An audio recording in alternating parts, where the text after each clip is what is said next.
Ask the Audience. We've got 50-50. And we've got... I've forgotten the last one. Years ago, do you remember my pinky purple? Look, we need to pause for a second because this is absolutely killing me. No, Could you see? It's way too tight. I need to... Okay. It isn't that. I would have answered that if you'd have asked me sat in bed last night, and I would have said this. The winner of this year's Knit of Forfeit is going to have to be the master of the speed round. That's true. We've got a speed round, everybody. I don't know. It works. It's getting to the point where I might just ask you to cut it off.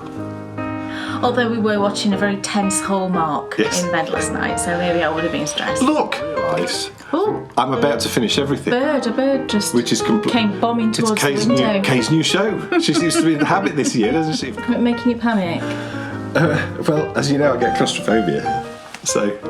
Oh, sorry, I was distracted over there. I thought there was a man coming out of his garage with nothing on, but he has. It's just a flesh-coloured T-shirt. I do apologise.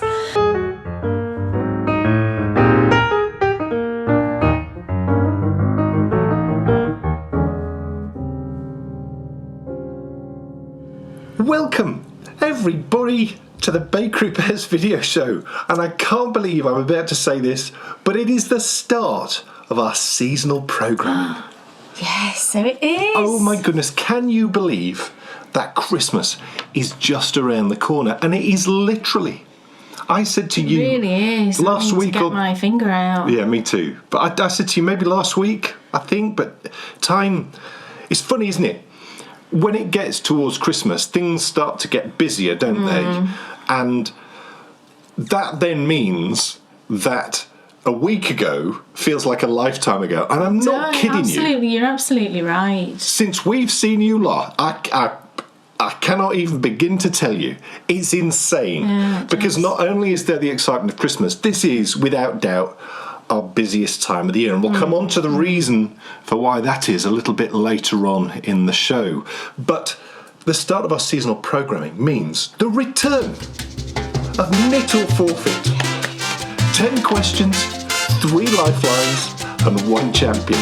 And can you believe that last year I actually won? No, we can't be having that this year, can we? No, we can't. It's been such an interesting sort of tussle, because when we brought back Knit or Forfeit, I won the first round, and then you won the next 2 rounds. Right. And so... We're even Stevens, Not yet. Oh no, we are. We totally are. You won the last one. Yes, because I won one. So we're even Stevens. Yeah. So, you know, whoever wins this time, I'll sort of edge out into the lead. Yes. Tip the balance a little bit. I mean, it's sort of unbelievable, to be honest. I felt like a total fraud winning because Kay did so well last time, and it was actually with your help. It was with an Ask the Audience question and helping me identify what a lucette was. Oh, yes. That enabled me to win triumphantly the crown. So now, though, the show has begun. And what that means is I am no longer the owner of the crown, which you will see later on in the show. The crown has been returned. It has. And it has. It's been returned to the teddy. Yeah. And Brian has got a great big teddy where the crown lives. Our daughter Brian, yeah. And so the crown lives there. So the crown now is on the teddy and it's waiting to see who will be the champion. Yeah. All I know is this. The winner of this year's Knit or Forfeit is going to have to be the master of the speed round. That's true. We've got a speed round, everybody. Get ready. With a clock. You need to sit down with your husbands and wives and partners and children and just have a go yourself when the speed rounds are there, because it's so much fun. We sort of touch on this a little bit in Knit or Forfeit itself later on in the show, but one of the things that we really wanted to try and do is we try and make our content so that, one of the things that we've always loved is so many people have contacted us and said, oh, we love your show because I can watch it with my partner who doesn't knit. And so, you know, Knit or Forfeit slowly but surely has edged that way. Yeah. Because last year we had 4 questions of general knowledge. Yeah. And this year we've sort of done it 50-50. Yeah. So there's 50% knitting and 50% general knowledge. Yeah. So what you could do is you could sort of split it up. You could. And play, you know, sort of half and half. Yeah. Who knows? But Knit or Forfeit is back. Oh, yes. And I think also, you know, Knit or Forfeit's return, for me, it really does begin that running. I feel like I'm now in in the Muppet Christmas Carol. I know. That run into the most favourite time of the year. Well, it is, because the next time we See you? the next It's time we December. see you, it'll be December. That is insane. That's terrifying. It is terrifying. I'm so behind Don't with. talk to me about that. Yeah, I know. I'm so behind with everything this year. I don't feel organised at all. So yes, there is most definitely a sort of feeling of Christmas Yeah. in the air. Letters have been written to Santa. The decorations aren't up yet. No. Fear not. We're being sensible with the Christmas music, although I would have it on a lot more often than... Yeah, I suppose. Right, yeah, when we play Christmas... We haven't listened to Christmas music in days. No, days, yeah. Because when we play Christmas music, when it's like tea time, Bryony's like, oh gosh, it's still November. She's like this. And we're like, oh. But if we put on Seth MacFarlane Christmas music, she's quite happy with that. Yes. Yeah. The one thing is, though, what I'm finding is as you get older, you know, I mentioned the letters being written to Santa. As you get older, it does get tougher as to know, you know, what you would like for Christmas. I don't want anything. I don't need anything. You see, last year was the great Christmas of the planner, wasn't it? Do you remember Yes, all that yes. hoo-ha?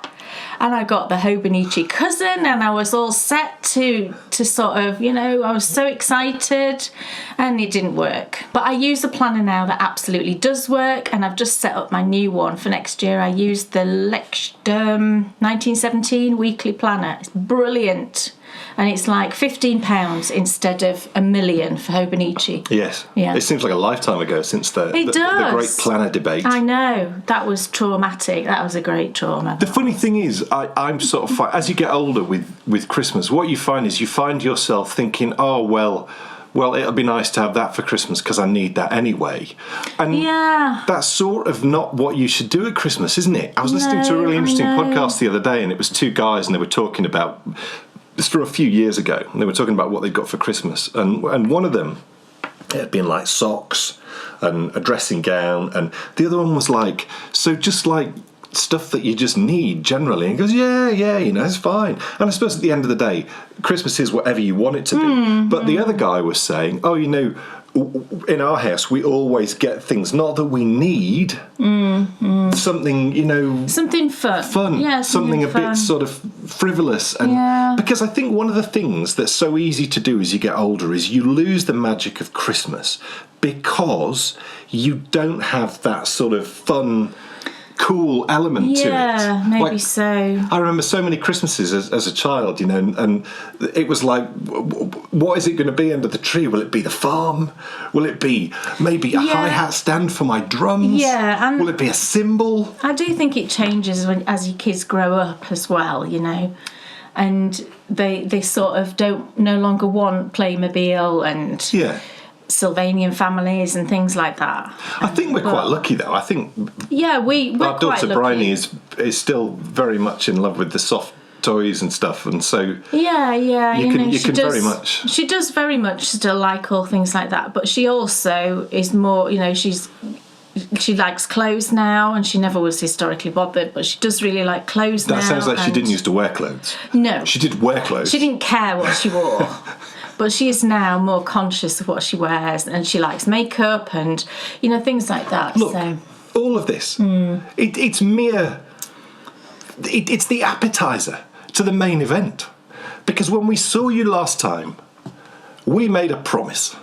And it was a promise which gave me great concern and trepidation, because I couldn't see how it would be possible that in between us seeing you last time and today, we could prepare, ready for launch, the trailer for our biggest event of the year. But somehow, we've actually managed to do it. yes. This is the moment, folks.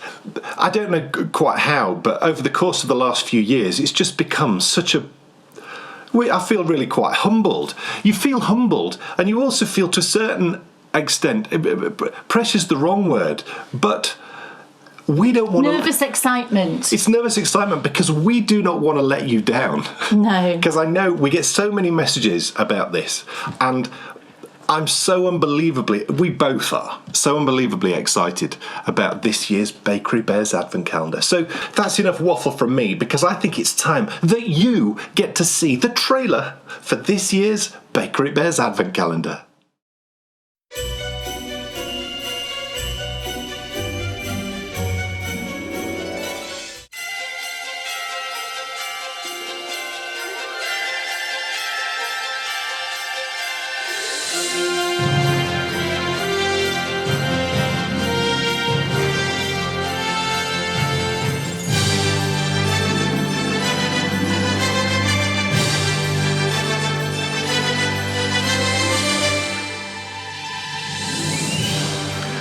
Ladies and gentlemen, boys and girls, are you ready for the Bakery Bears Advent Calendar 2022?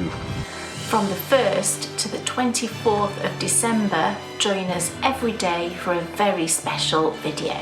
I'll be taking you on adventures as we go in search of Christmas past, Christmas present, and Christmas yet to come.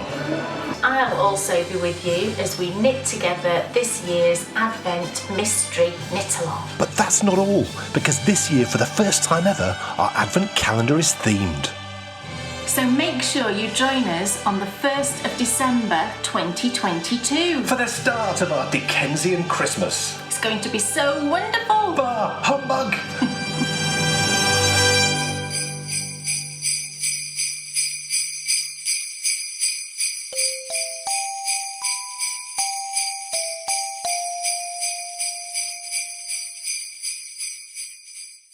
Oh my goodness! How cool was that?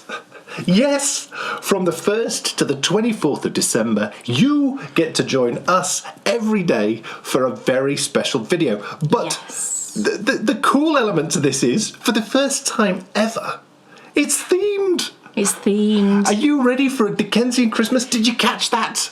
Yes, this year, our Advent Calendar has a Dickensian theme. It does. And it all stems from, because this is not just an Advent Calendar. No. Yes, you get to have lots of lovely adventures with me. Mm-hmm. But also, you get to enjoy that wonderful mystery knit-along with Kay. Yes. And that mystery knit-along is the thing which really gave us the theme to our Advent Calendar. And it's just spread throughout the whole thing. Yes. So it's all geared towards Dickensian Christmas. Absolutely. So we're going in search of Dickensian Christmas treats to try.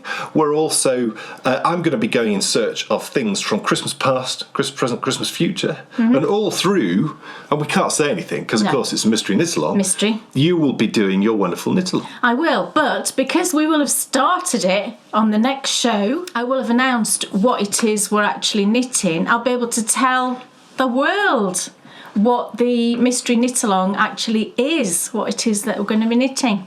And the thing that for us really makes the Advent Calendar just perfect and complete is, whilst silver, gold and platinum patrons get to access the whole Advent Calendar, so 24 days, all our patrons get to join us on the 24th of December, and on the 24th of December we have a little present for you. Yeah. And you'll hear us talk all the way through the year about Kay's platinum, the patterns. Every year she releases 4 platinum patterns. They're exclusive patterns, only ever be available normally to our gold and platinum patrons. Yeah. But on Christmas Eve, we make the first pattern of the next year available to everybody. Yes. So everyone who is a patron of the Bakery Bears on the 24th of December gets Kay's very first platinum pattern. Yes. That is, of course, the mystery knit-along, which you've knitted all the way through the calendar. That's right. Yes. Yeah. Perfect. Oh my goodness. What a Christmas this is going to be. Because yes, whilst we've got the Advent Calendar going on, Knit of Forfeit is now back. Yeah. So 2 episodes of that. We're then into Kay's Handmade Christmas. We are. We've also got a special edition of our magazine Knitability coming in December. We've also got our patron-only show coming. I'll mention when that is later on today. But that's our special sort of Advent launch show, which will be epic. So what a few weeks it's going to be. Ooh. Oh my goodness. Busy, busy.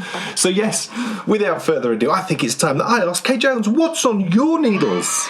Okay, so the first thing back on my needles, I'm going to say that. Said that with force. I know, because it needed so much force, I think I might have had to have turned the microphone down. I do apologise, but there's quite a lot of feelings involved with this item that's back on the needles. It's my mitered square project. Whoa!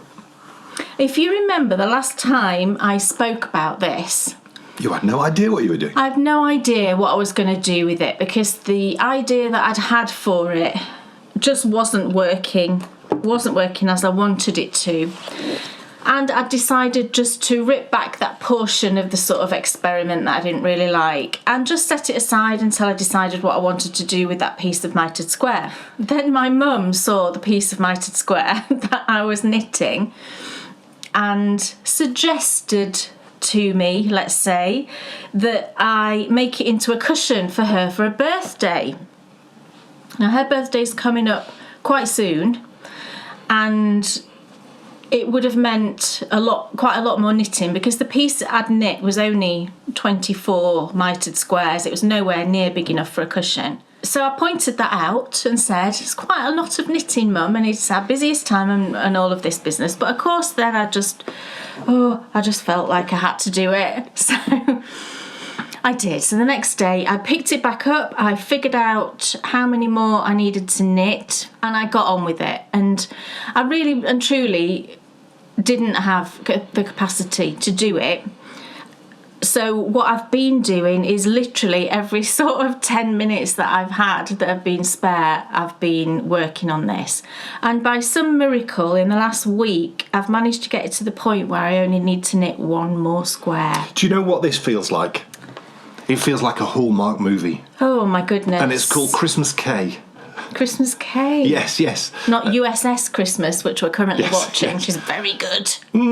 Well, it's set on a aircraft carrier. I don't think it's as good as Reunited at Christmas, which we just watched. We did like that one. Reunited at Christmas. We did like that very much. All really good actors, I felt. Yeah. Really interesting story, because it did not involve someone falling in love. It kind of didn't. We're like, what's going on? No, we were very confused. The film started and we're like, he's lovely. Yeah. He's really nice. She can't break up with him. No, it was all very peculiar. It then worked itself out, didn't it? I think I would have to say that was the most surprising Hallmark film I've ever seen. I think so. Because it did not follow the usual... It did not. No, it did not. So Reunited at Christmas, if you fancy a good Hallmark. USS Christmas, maybe not so much, but we're enjoying it. Yeah. But Christmas K, definitely, because, you know, just amazing to think that you've literally gone from... She could not work out how it was going to be possible to get this done. No, I really, really didn't. And it just goes to show, when you take those moments of downtime that you would have had, when you actually use them, not that you should all the time, because we all need downtime. Don't do this all the time, everybody. It shows you what's possible when you put your mind to it. Yeah, and it means that a couple of things I wanted to get finished, I haven't finished, because I've been working on this. So I did have to do some jiggling around, but primarily... I feel so thrilled. I've done this. Why? Well, clearly, me having my what's off my needles. Thank goodness Dan's got something off his needles. I feel like I need a white charger. It would have been, I need to come like riding a in. barren desert of FOs. Yes. Yeah, so, my early morning knitting, I've been working away on this. And normally when I'm early morning knitting, I'm kind of, just gently knitting something, and I'll be watching Repair Shop or something else. And it's sort of a very gentle thing. This has been like very focused. No, I've got an hour. I need to get on and I need to do this. And it's been very focused. And like other times where I've been more relaxed, maybe knitting, like in the evening. No relaxed knitting. You need to get on and do it. So in the last week, like I said, I've got it to the point where I just need to knit one more. So I'll show you the piece. So if you remember, here we are, look. And you'll see it's substantially bigger than when you last saw it. And you can see all the way over here, I've just got one lonely little space here, and this is the yarn that's going to go in there. So it was 24 squares, it was just 8 by 3. It's now 49, so I had to get it to 50. What I did was I sort of folded it over and I measured it, and I looked at the sort of sizes that you can get of cushions.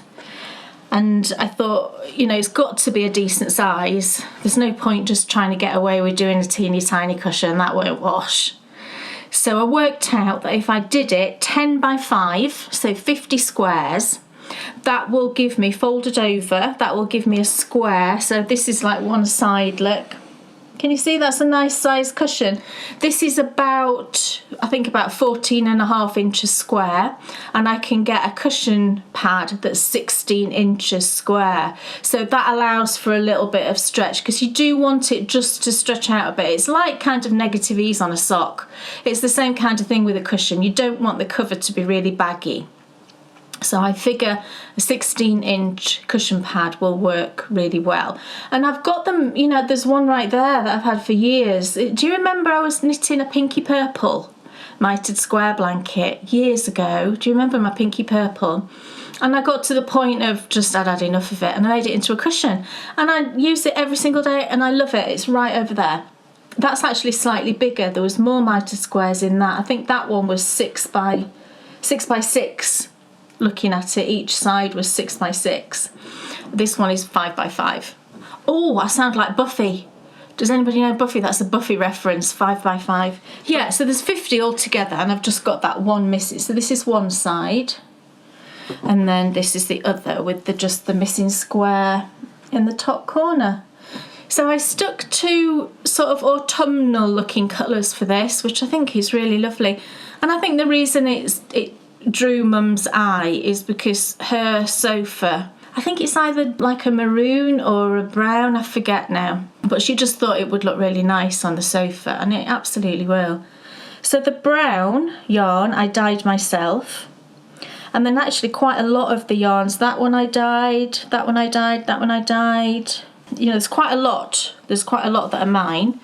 But then also there's some of the advent calendar that I bought last year from Pixie Yarns. There's quite a lot of those in there. Just anything that I thought fit in with this sort of lovely autumnal look.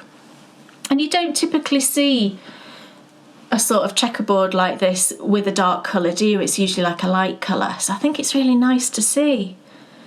So I've knit this exactly how I knit my squares within my Stitching Time blanket. That's how I always knit my mitered squares. So the stitch count is the same. I think in my Stitching Time I might have used 2.5mm, but I use 2.75 typically now. But you can use whatever you want. You know, it's entirely up to you really. Yeah, so what I will do, I will finish that square today, and then I will weave in the ends. There's quite a lot being woven in. All the ones you can see further down are woven in. And I did think I don't actually need to weave these in. I could just knot the ends together where they meet and just leave the ends because it's going to be inside the cushion, so it won't matter. But I can't do that. I need it, you know, I feel like I've got to weave the ends in. And for the sake of another, you know, I spent so long knitting this. For the sake of another half hour, 40 minutes weaving the ends in, I'm going to do that.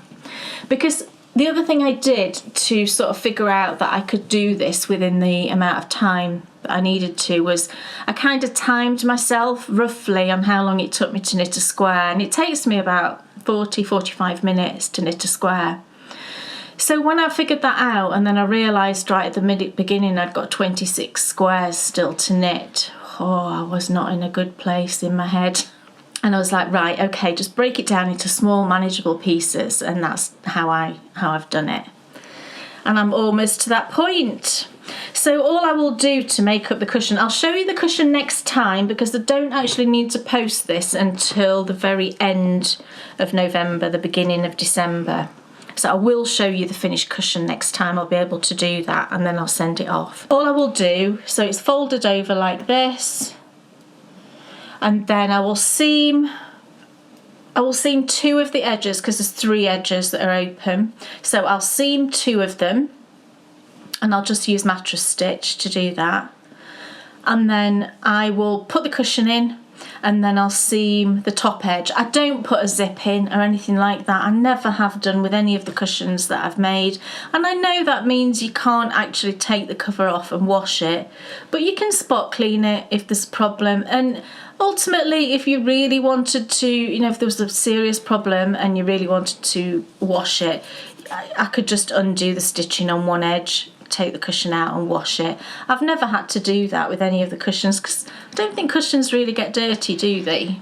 You know, to freshen things up, I tend to sort of hang things out on the washing line to freshen things when it's a nice breezy day. So yeah, it's almost done, and it's been a challenge. It has been a challenge, but I'm really glad I've done it now. And the best thing about doing this is it's made me realise that you could actually make an advent cushion, and I might well do that this year because there's 50 squares in this and half of them are like a solid colour, and you've got 25 in the little scraps.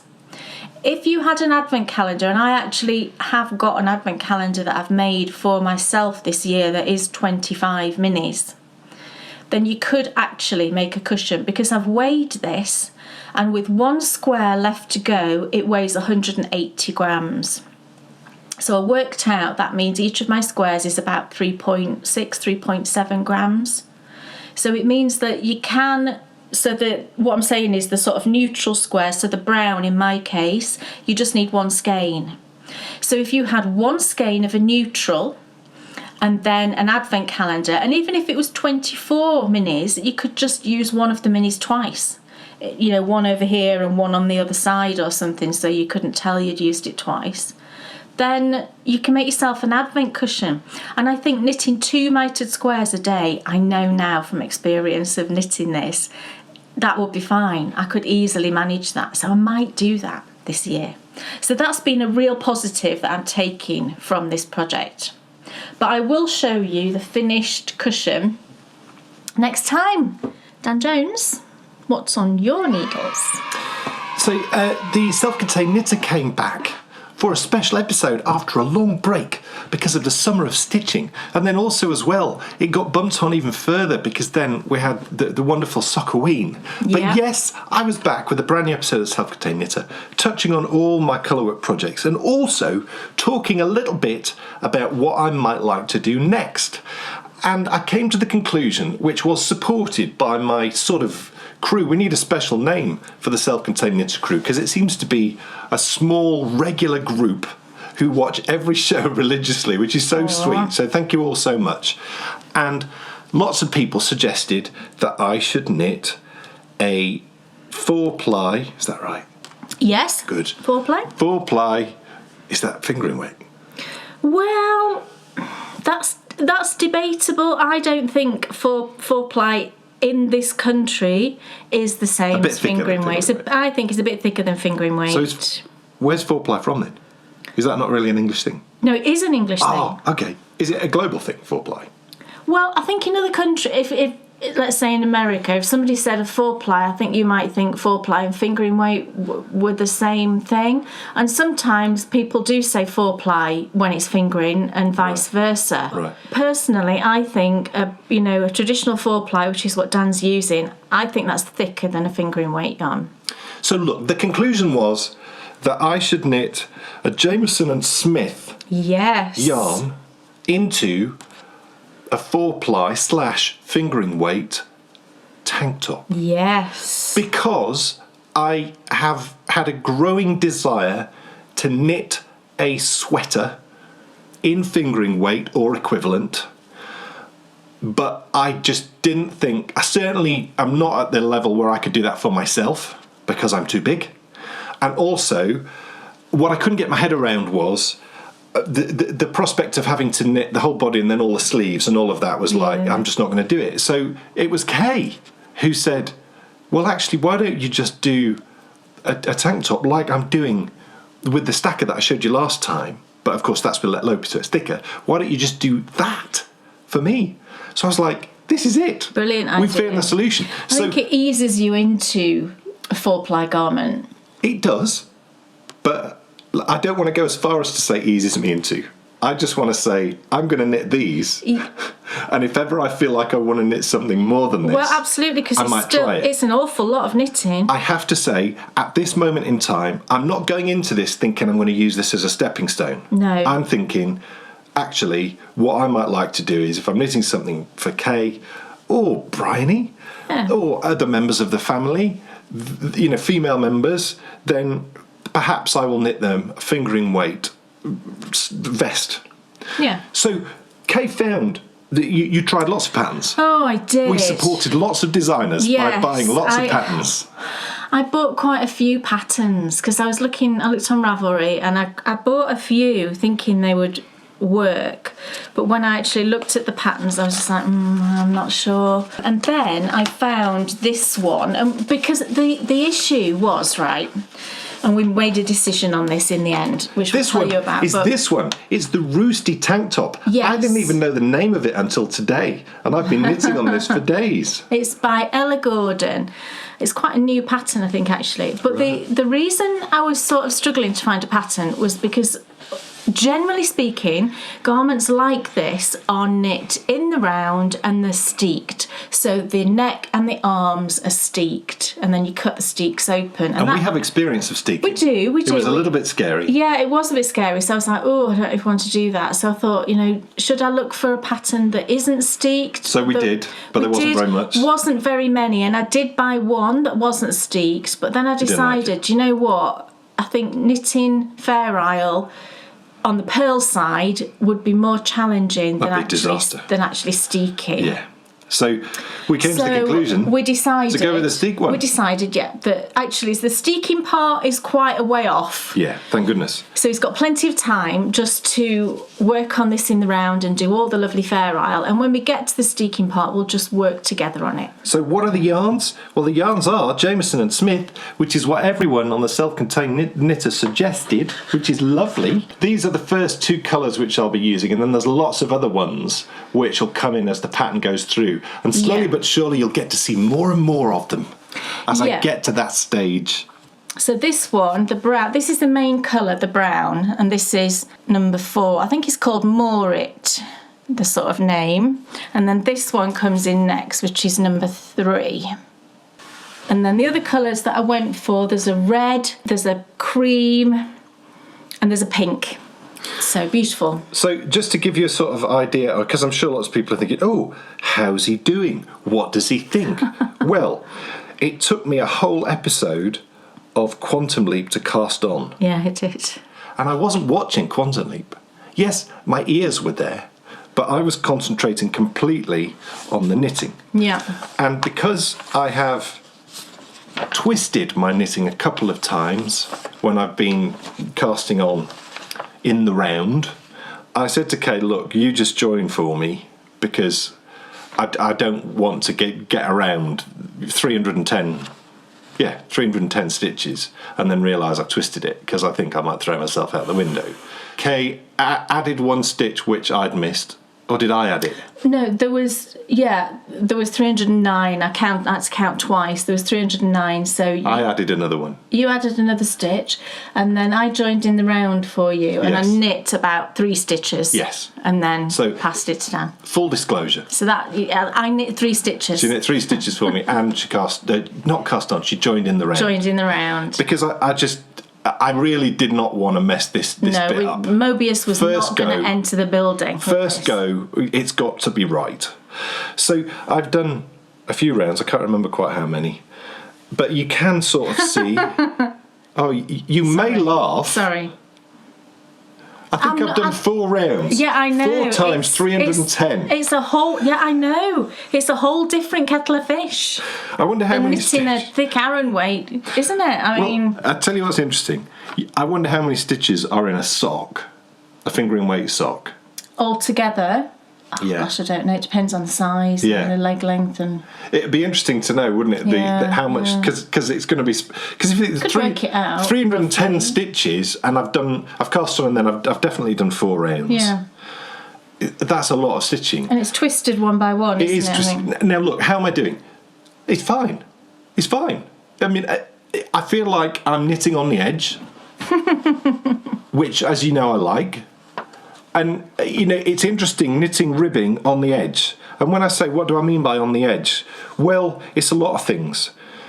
It is a dark yarn, so it's hard to see what you're doing. I didn't think so. What I've done is I have adopted a new technique, which is I always, if I'm putting my knitting down, I always finish with a purl. So I know that when I pick up, I'm doing a knit. And I also always check before I start. And I haven't messed up yet, because that was my first worry. My first worry was getting round the cast on without messing it up. Yeah. And I managed that. And then, first of all, that was also really hard on the fingers, because obviously, on a cast on and then knitting the first round. Yeah. That was it was hard. It's always most difficult, isn't it? It was hard. But then, as I've got further into it, it's become easier and easier. I think it's going to take me a while, and I think that I'll know at the end of this. I'd be surprised if at the end of this I wasn't ready to cast on another one, because, you know, just thinking about how other things have gone, and, you know, how you get better as you push yourself and you progress. So I would expect myself to want to do another one at the end. But I'm quite at home with, if I get to the end of this and think that's a bridge too far, of backing off and just sticking with the bulkier yarn. We'll see. But so far, I'm very enthused. I'm very excited about knitting it in fingering weight. Yeah. And because of the concentration levels needed to knit this, ribbing is normally boring, and this is not. No, and I mean the yarn is lovely actually. So it's Jameson and Smith 2-ply jumper weight, which I think is a classic sort of 4-ply weight yarn for Fair Isle, isn't it? Much easier to knit with than Let Lopi. Yeah, I mean it was quite tricky with the colours, because I didn't want the colours that were in the item, and when I looked on Ravelry, most people, there wasn't a huge amount of projects because I think this is quite a new pattern, but most people had used pretty much the same colours. And I mean, if you see it's a lovely pattern. It was sort of blues and oranges, and I didn't really want that. So the first thing I had to do was to choose my own colours, my own palette of colours, which took me a little while. And I do really like that sort of browns and pinks and reds, those sort of autumny colours. But then the other thing I had to do, because the chart in the pattern is coloured, and it's coloured with the colours obviously that she's used to knit it. So I thought, well, that, you know, is just going to be so confusing if you've got to think, well, every time I see a dark blue, I'm using brown, and every time I see a yellow, I'm using... Do you know what I mean? So what I did for Dan was I went onto my charting software that I've got, and I recharted it in the colours that I'm using. And that in itself was quite tricky, because I had to make custom colours within the software and work out how to do that.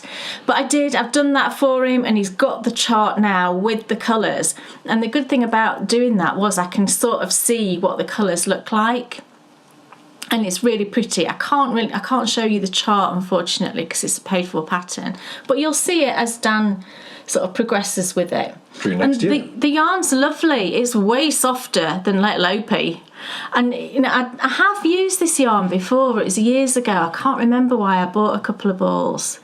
But I'd sort of forgotten what Shetland yarn felt like. But it's really nice. It's, you know, it's rustic, but nowhere near like Let Lopi. So that's the next big challenge, the Roosty tank top in 4-ply with Jameson and Smith yarn. I got all that right, didn't I? You did. Excellent. What else is on your needles? So the next thing I've got that I've been working on, and I've finished a sock, is Dan's Christmas socks. Oh, they're great. They are. It looks really good. Half ribbed, and I finished a sock yesterday, and I got in, because I've not done this sort of technique before where I've done half of a rib. I got him to try it on, and you said it fit really nice. Yes, great. Quite sucky, and you can see how sucky it is when you look at sort of how skinny the sock is. So this is the sock. It obviously hasn't been blocked or anything yet, and it's not on a blocker. And yeah, the foot always looks ginormously long, and every single time I think I've knit it too long, and then he tries it on and it fits perfectly. So here's the first sock, and it's very festive, isn't it? It's cool. So what I did with this is I've done a 1x1 rib down the front of the leg, and then I just knit plain on the back. But then I've carried the rib down all the front of the foot. And then what I've been doing for Dan lately is I've been working a modified umbrella toe that's longer than a normal toe, and the toe starts here so the ribbing stops here at this sort of red stripe. So you can see, I hope you can see how much longer the toe is, and it works really well for him. So all I did was I added in extra rows in between the decreases, you know, at a gradual pace to keep that rounded look. And that seems to work really well, so that's what I've been doing for him. I think it adds in something like 5 or 6 rounds, which is probably half an inch or so, something like that. And it works really well. So I ploughed through this, And again, projects like this, for especially socks for Dan, I do have to break these down again into little chunks. And I think, right, I'm going to sit down, I've got an hour, and I'm going to try and get 20 rounds done, something like that, and get through that. And then I move my marker up, and then the next day I'm like, right, I've not got as much time today, I'll just quickly do 10 rounds or whatever. And that's how I progress on, I say larger projects, it's a pair of socks. I know it's not a large project, but it's a really long foot. And these ones I wanted to do quite a nice long leg as well because they're winter socks.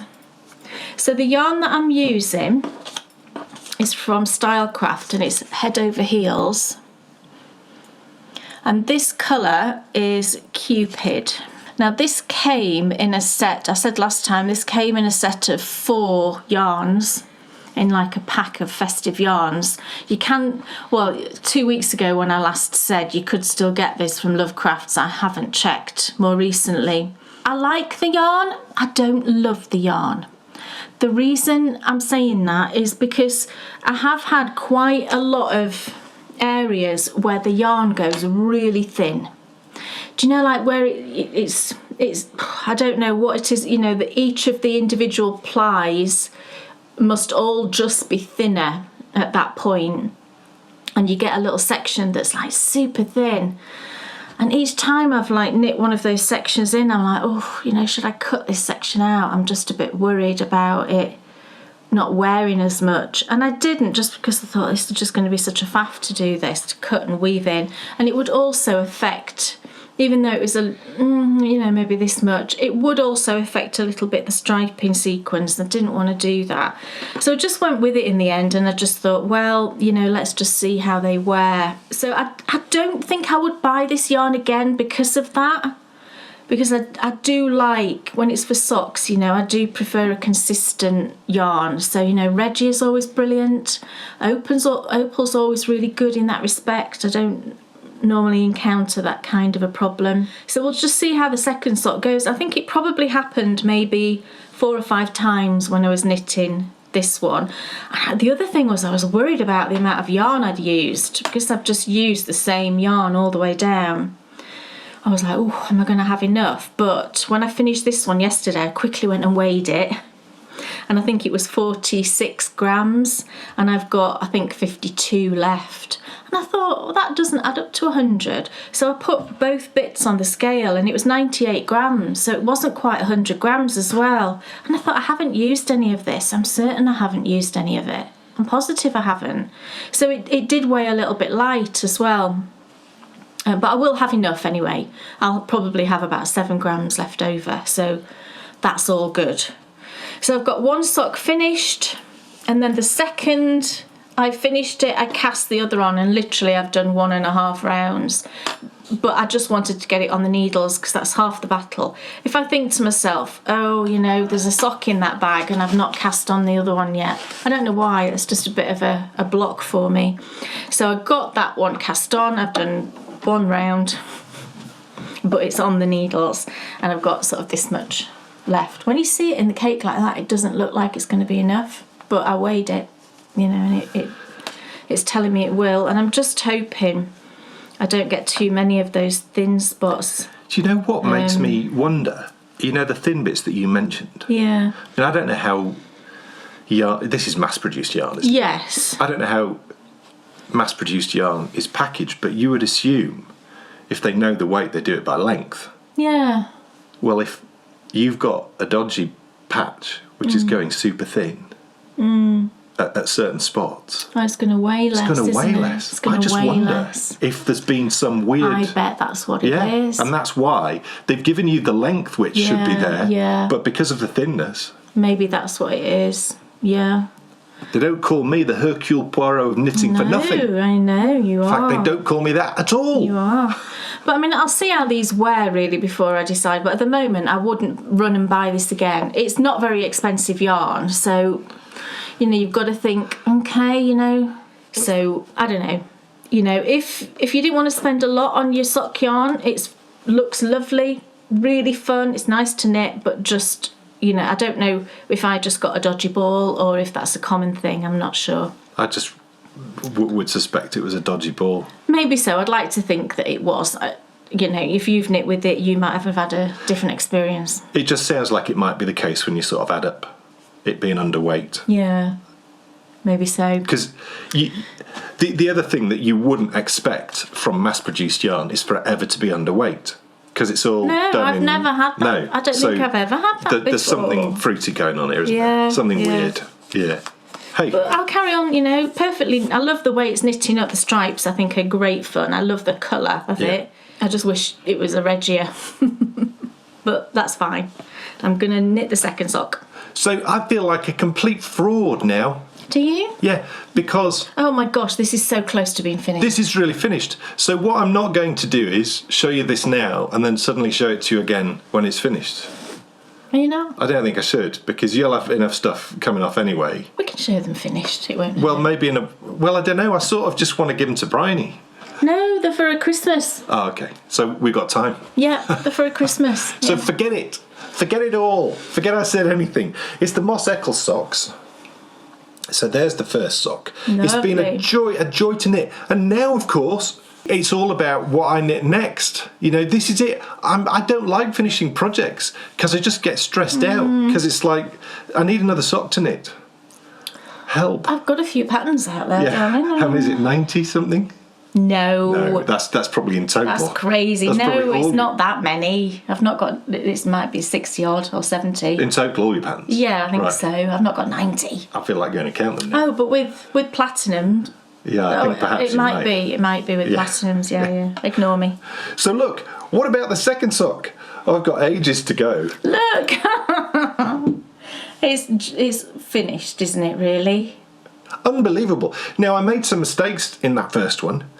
And I've learned from those mistakes. I really have learned from those mistakes. And I don't think I've made a mistake in this sock. Because I changed the way that I've approached sock knitting. Yeah. So I don't put them down as often now. There might be a loose stitch here and there. And that's just my lace technique. But all I've got left to do is just the kitchener on the end. Oh my goodness. Woohoo! I was just finishing it off a second ago. It was like live. There's one thing I'm not going to attempt to do, and that's kitchener in live on the show. Although I do... It's in my head now. Oh, it is. It's taken a long time to get there, but when I kitchenered that, I did not need to look at my notes. Right. It's such a simple technique, really. Yeah, it is, and I do the one where you don't do that setup business because. We looked into this years ago. We looked into this, right? And you need the setup when you're joining two separate bits of fabric. Oh, right. You don't need the setup when you're closing up. I don't remember that. Right. That's what we found out. Oh, right. It was a long time ago. Well, it must have been. And perhaps we could be completely wrong, but we did look into it in quite some depth. Oh, right. Okay. So if you're joining two pieces of fabric, so with like kitchener, two ends of a cowl or something. you do the setup round. Right. Okay. If you're closing off the end of a sock, you don't do the setup round. Right. Okay. So all done. Beautiful yarn, dyed by Kay. It was. Knitted them with a longer lag. I hope it's long enough for, I think it is. Yeah. For some Doc Martens. Because our daughter Bryony has some yellow Doc Martens, same colour as this. So these will just peek out the top. It'll be perfect actually if that bit just peeks out the top. I'm sure there'll be a little bit peeking out the top. Yes. And the needles are just perfect. I would never go back to circular needles now. That's interesting. Round needles, should I say. These are the cubics. And I have some... you bought me a circular set too. I did. Which is brilliant. So that's really good that I've got that as well. So I've got lots of sizes of these. You've got 8-inch ones as well, haven't you? Yes, which are brilliant. For like sleeves. Yeah. I really do like the longer ones because, with them being a little bit slippy. The square ones are great. What I was finding with the round one was they're just too slippy combined with the circularness. You put the squareness on and they do hold your stitches really well, which is so great. I did really used to have a problem with circular needles of dropping stitches. Yeah. And I've just really resolved that now, which is really good. Cool. So you need a new pair of socks then? Need a new pair of socks. So it'll be fun deciding what they are. And I can't decide. Oh, it's tricky. It's tricky to know. Because the other thing that I've been thinking is, look at this. Oh, can you see? I've got my cascades on today that Dan made. And it makes me want to do cables. It must be 2 or 3 years ago that you made this. No, I only finished that like a year ago. No, that Yeah, I did. can't be right. Yeah, I did. It took me ages. It's a lot less than you realise. Right. That was on the needles for 2 years. Oh, I know, it was on the needles for a long time. But isn't it And beautiful? I casted this on. It's gorgeous. I think I casted this on in 2019. Right. 2019, 2020, 2021. That would make it last year. I mean, I suppose I may have casted it on in Christmas 2018.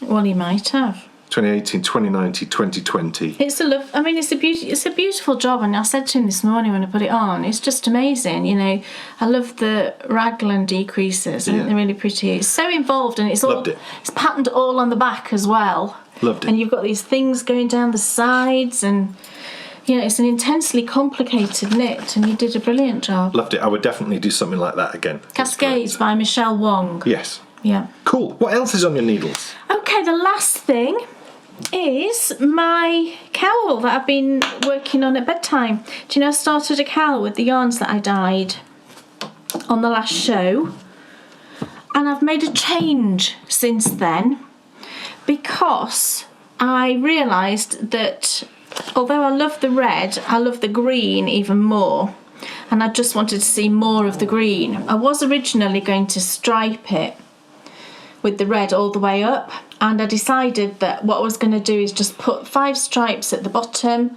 another 5 at the top, and then all the middle is just going to be this gorgeous green, and I'm really glad I decided to do that. Isn't it lovely? In hindsight, with this red, it is a bit more neon than I would like my red. It isn't as intense as you can see it there. It's coming out very intense. But in hindsight, what I would do to knock back this colour a little bit is I would just put on just a slight wash of black. So after we dyed it to this colour, I would just pop a little bit of black in the pot and pop the skein back in. And what that does, it just dulls down the red. That's if I was to dye this colour again, then that's what I would do. Just I think it looks perfect in the cowl. Yeah, I mean, I do really like it. But I wouldn't, for example, I mean, it doesn't look as neon as this in real life. But it is very bright. I think it looks classy in that cowl. It's a nice pop of... It looks really lovely, and the green is gorgeous, isn't it? Yeah. I really love how that green came out, and I will definitely use the dye technique that I used for that again. So I did a 2x2 broken rib down here, and then 5 stripes of the red, and then I'm just knitting round and round and round with the beautiful green until I know that it's long enough, less that bit. And then I'll do the stripes again and the rib, and then I'll have a completed cowl. But I just really love how the green is knitting up. This is kind of how I really love my sort of variegated speckled yarns, just very evenly speckled. The colours in it are gorgeous as well. You know, as I've been knitting the green, there's lots of, because we put in some gold, didn't we? And you do get lots of those little spots of gold. If I hold it up close, there, can you see? It's really, really lovely. So I'm really enjoying this, and this is just my bedtime knitting. I just do a few rounds every night and then I fall asleep very rapidly, but that's fine. You know, I haven't dropped any stitches or anything like that. You know, for me, knitting something like this at bedtime is perfect because I don't need to think.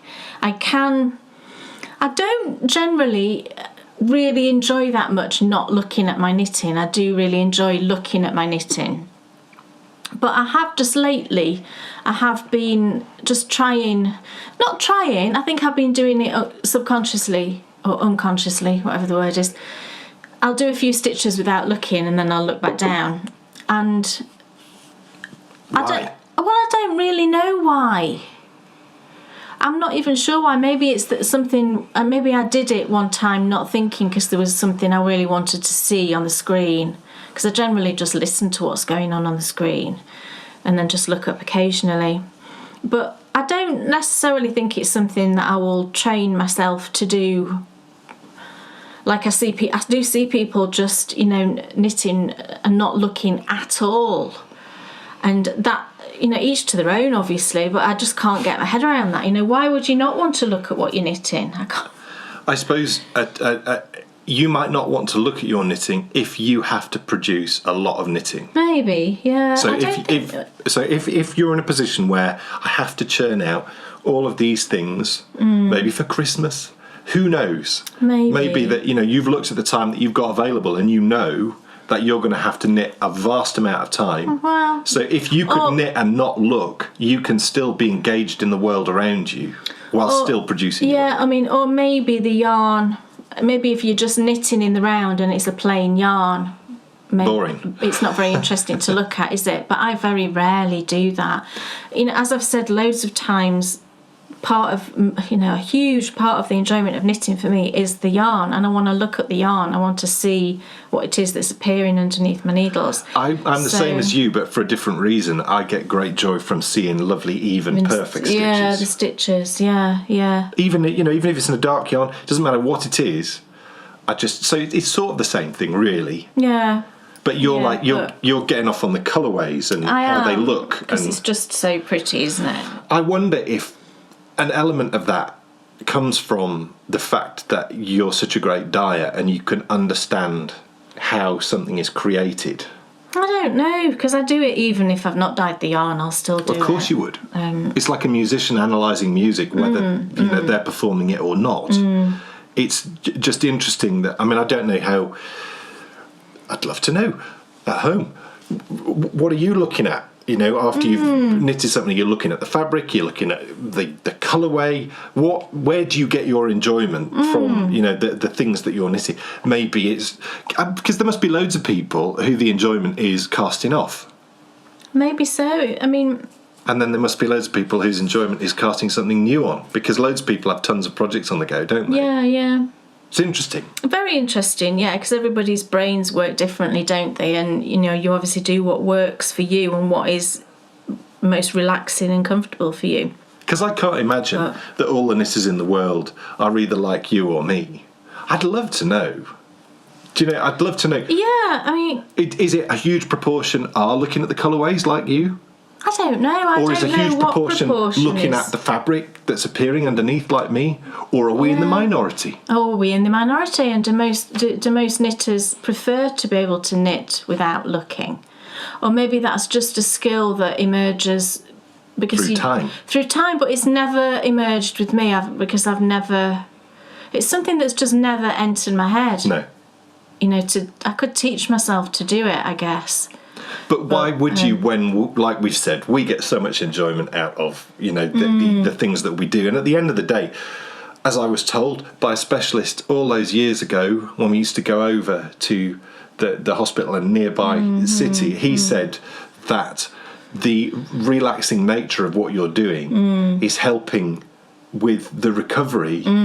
It said it would be affecting my pituitary gland. Right. Which then would, because quite often people had issues with that after the treatment that I'd had. Right. I can't remember exactly what it was, but it was super interesting. I do remember you saying that, yeah. I think you were there. Yeah, I probably was. It's really interesting what he said, keeping you calm. And the calmness for me, and I think from you, comes with looking at our knitting.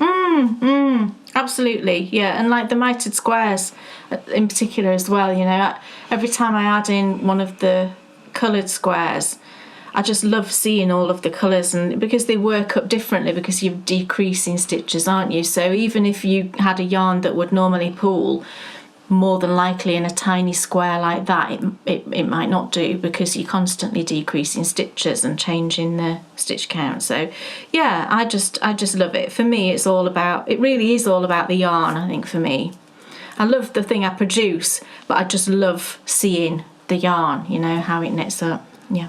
Right, the moment's come.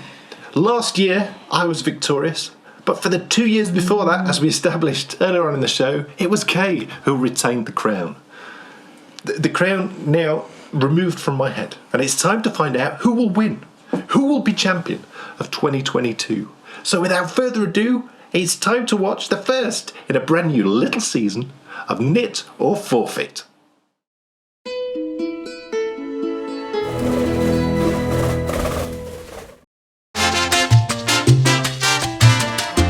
Yes, it's Knit of Forfeit. Oh my goodness. Which wool? Commonly used in high class. We have 3 lifelines. No, I know this. The winner will receive this gorgeous crown. Yeah. And the loser will have to do a forfeit. Yeah. Is she right? Of course she is! Oh, yeah! Ladies and gentlemen, boys and girls, oh my goodness, it's back! Yes, when the summer days are gone, when the winter nights start to draw in, there's many things to look forward to, isn't there? Wearing those wonderful hand-knitted garments, going for a walk in the wintry woods, and the return of the quiz show that used to be just for knitters. Yes, it's Knit of Forfeit. Oh my goodness, it's so exciting. Now, I say to you, it used to be just for knitters, and I'll tell you the reason why I'm saying that. Way back in 2018, you told us that we were a lifestyle show, and since that day, and really before then without us even realising it, we tried to produce content. Lovely shows for you to watch, not just if you're a knitter, but just if you're anybody. So Knit or Forfeit, it was sort of the outlier because when the competition first started, the questions were very much all focused on knitting. Now, don't worry, the knitting's not gone away. What we've tried to create with this year's show, and really it follows on from last year, because if you recall, last year we introduced a Trivial Pursuit section of the show. And this was because at this time of year, we all end up, don't we? I remember as a kid sitting down with my family and playing Trivial Pursuit. And since then, really, since the 80s, certainly every Christmas for us, that's what we've done. So we thought we needed to honour that within Knit or Forfeit. Now, last year, you loved the Trivial Pursuit questions. We had so many people contact us to say how much they enjoyed that section. So what we've done this year is we've extended it just slightly. But we've more than just extended it, because this year, yes, Knit or Forfeit is all about 10 questions. We have 3 lifelines. We've got 50-50, we've got Ask the Audience, and we've got Text a Friend. And we can use one of those lifelines. Well, we've got 3 lifelines, of course. We can use any of those 3 lifelines, and once we've used one, that's it, it's gone. And then the other 2 obviously remain for us to use later on the competition if we like. Now, also, if we go for a question without hearing the multiple choice answers, because all questions have a multiple choice answer, we get 2 points instead of 1. But in a dramatic change, for the first time ever on Knit or Forfeit, and I'm very excited about this, the final question will actually be a speed round. Oh yes, over 120 seconds, we will pick our favourite subject from Trivial Pursuit, and we have to answer as many of those questions in 120 seconds as possible. So look, I've taken you through the rules of Knit or Forfeit. What we now need is a contestant. And last year, she was unfortunately not successful in defending her crown, because for the 2 years before that she was, yes, indeed the champion. Last year I won it, so she's back this year to see if she can wrestle the crown from me. Yes, it's Kay! Hello everybody. Oh my goodness, how excited are you? Very excited. Yes. And nervous and No, don't be nervous. worried I won't know any of the Trivial Pursuit stop it. questions. Oh no, that's not true. No, don't be nervous. You'll be perfect. We shall see, we shall see. Yes, it's going to be so exciting. And as I mentioned there just a moment ago, Kay will be the first person to have a go at the speed round. Now, what category have you selected for the speed round? Blue. Blue. Which is geography. Geography. Yes.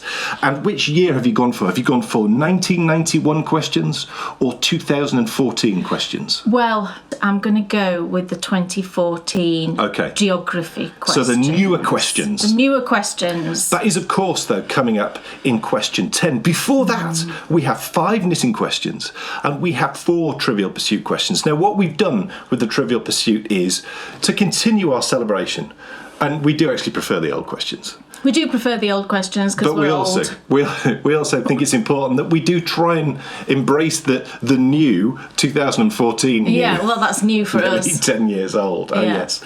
So what we will actually have is question 6 will be, you've chosen green, haven't you? Green, science and nature is usually my strongest subject in Trivial Pursuit. So we will have a green from 1991 and also 2014. So an old green and a new green. Yes, and also in the main competition, you will also have, you selected geography there as well, didn't you? Yeah. So you're going to have a question from 1991. Old, Yes, and also a old question. blue, Yes. new blue. Yes. Yes. So this now, very much, we've tried to sort of split it in half. I know there's a speed round at the end. We've sort of added that so that we don't have any ties. We don't want any... look, even if there was a tie, because there still is a chance, within the speed round, it will be judged on passes. So in the speed round, if Kay doesn't know a question, she can say pass. Yeah, we'll add those up. And if so long as I have less passes than Kay, then I will win. It's like Mastermind. It is. Yeah. It is. It's That's all what they too do. complicated. That's what they do on Mastermind, isn't it? The question is, of course, what is it that we're here to play for? Well, it is a sparkly, gorgeous crown. Oh, yes. It is the Knit of Forfeit crown. Yeah. I won it last year. You did. But now the competition is about to begin. Can't be having that this year. It can't be on my head anymore, I know. So the winner will receive this gorgeous crown. Yeah. And the loser will have to do a forfeit. Yes. So the question is, what is the forfeit? What is the forfeit? And I think the forfeit... Well, no, if you have a good idea, then do say. I have a good idea. Okay. If you lose... If I lose... You have to bake a cake or something nice to eat once a week for a month. Right. Okay. On request from the winner. Right. Okay. And if I lose... I have to do the ironing for a month. Right. That seems fair, doesn't it? That's fair. That seems fair. Yes. Ironing versus baking. Yes. Yes. Yeah. Well, you see, the great thing is on both our forfeits, we're both winners. Absolutely. Right. Yes. This, though, is the real prize. Challenge accepted. This is the real prize. It's the marvellous Knit of Forfeit crown. So look, we know when the competition starts because we hear a sound like this. And we know when the competition ends because we hear a sound like this. How cool is that? Are you ready to play Knit or Forfeit? Yeah. Let's do it!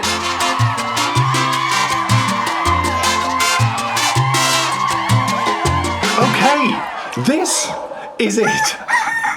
It starts so sort of chilled and everything's lovely. It's always the same every time we do this. It's such a wonderful tradition, actually. You know, it really does make me start to really get excited about Christmas because this now has been a tradition for a number of years for us. And, you know, getting dressed up in your nice dress, me putting on the DJ, which of course I used to wear when I used to play all over the place on my lovely drums. You know, it's sort of a lovely way to really kick off our seasonal programming. So without further ado, I think we should have question number one. Just stop delaying it. Let's just do it. Here we go. This year, you knitted your very first Latvian braid. This is a spectacular knitting technique that creates the look of a twist of rope embedded in your knitting. The key to this technique is the positioning of your yarns. Yes. So, after your initial setup round, where should you bring your yarns on round 2 of the technique as you knit each alternating colour? First of all, do you understand the question? Yes, I do. Thank goodness. Because I really wrestled with this one, because I was so like... Because I doubt my own abilities so much. I'm like, have I worded that in a way that a knitter would word it? Yes. Excellent. I know the answer. That's unbelievable. So you don't even want to hear the multiple choice I answers? don't think I do. You're just going to go straight for it on question 1. I think I am. You think you know the answer? I think I know the answer. So, do you want to tell me what you think the answer... So you're going for it? Yes. It's locked in? Yes. There's no turning back now? No, I know. Okay, so tell me. Okay, so on round 2... Yes. You bring both of your yarns to the front of your work. Yeah. And each time you work the new stitch, you bring your yarn over the preceding yarn. So over the top of the preceding yarn. So, here are the multiple choice answers. Okay. So she can't now change because it's locked in. Yeah. So A is over each of your previously worked stitches. I said that! B is under each of your previously worked stitches. C is you should alternate between under and over. Don't do that. And D is none of the above. A. But I've already answered it. You But have? yeah, A is what I would have said. Okay. I just expanded Okay. on You did. said. No, that was good. That was Answer. good. So, remembering that, of course, this is the first year that Kay's ever done a Latvian braid, it was a tricky question from the off. So, was she right? No, she wasn't. No, I am right. Well, we need to check this. No, I'm wrong. Oh no! Disaster! I don't want to play anymore. How could I have got that wrong? I've even just had to go and check because I was convinced I was right. No, It's the other way around. That isn't true. I told you to go and check because I thought I was wrong. You see, there is a reason why I said that. Yeah. And it's because when I work a Latvian braid, I do it in a specific way. Right. That means I don't actually have to think about where that yarn is going. Right. It's where I place the yarn after each stitch. Right. And I think because of where I place the yarn after each stitch, Yeah. that's what made me think it was over the top. Yeah. If you think about that, Yeah, what yeah. I do. It's a tricky question. I'm so upset with myself because I could actually sit and knit a Latvian braid now Yeah. and it would be correct. Yes, yeah. It's just that, like I said, because of where I place the yarn, And also, it's the pressure. I don't actually need to know the answer to that question. I've the just pressure of a quiz presumed. competition. How intensely disappointing am I? It's only question one. It's not a problem. Nothing is lost. Well, it is. It isn't. Not really. My lack of self-respect It feel- for not it knowing feels as how much to as, work look. a Latvian braid. Question 2, everything will come right. Are you ready? Yeah. Okay, here we go. One of the most important stages in the production of yarn is the twisting. This is because if the fibres in the yarn are not twisted correctly, whatever you knit with that yarn is more likely to pill.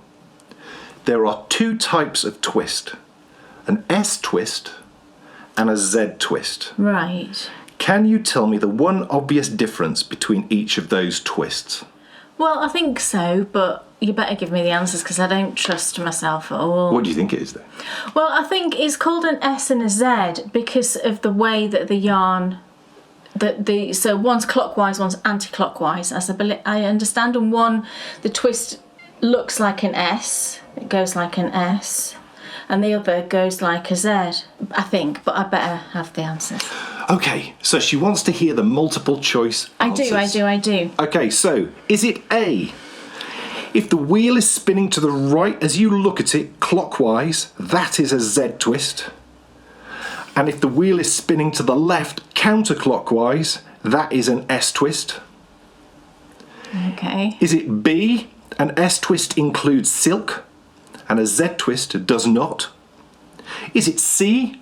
An S twist is tight and a Z twist is loose. Or is it D? An S twist includes mohair and a Z twist does not. Well, I think it's got to be A. Let me just double check. So an S, when you start writing an S, you start on the right and you go left, don't you? So that would be counterclockwise. With a Z, you start at the left and go across right, and that would be clockwise. So I'm going with A. So A, you're saying is your A, final answer. A, You don't want to use a lifetime? No. And you want to lock this in? Yes. Okay. So she said A. If the wheel is spinning to the right as you look at it, that's clockwise, that is a Z twist. Yeah. And if the wheel is spinning to the left as you look at it, that's counterclockwise, that is an S twist. Yeah. And she's right! Oh, thank goodness. Yes! Thank goodness Never. she's now on the board. I've never spun a wheel my entire life. but- What's on the board, Miss Ford? It's 1. 2 questions in, 50% right. I love it. Question 3.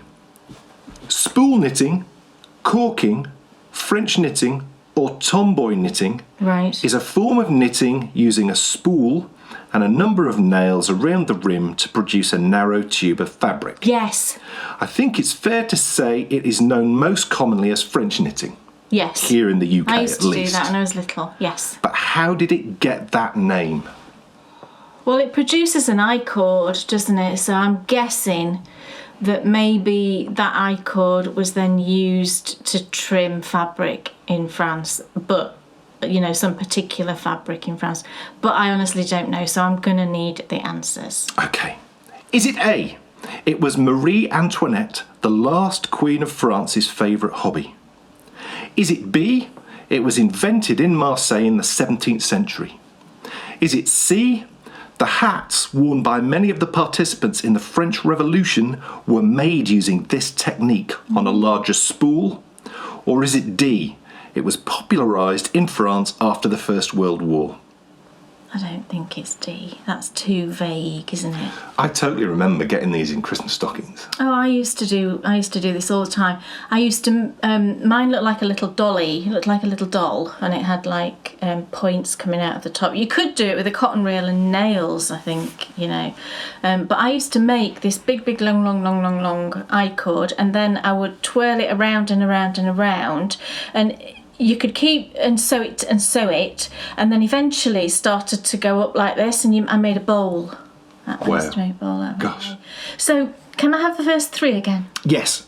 So she's ruled out D. It was popularised in France No, it's after not the First that, World War. I'm sure. So A, it was Marie Antoinette, the last Queen of France's favourite hobby. I doubt that. B, it was invented in Marseille in the 17th century.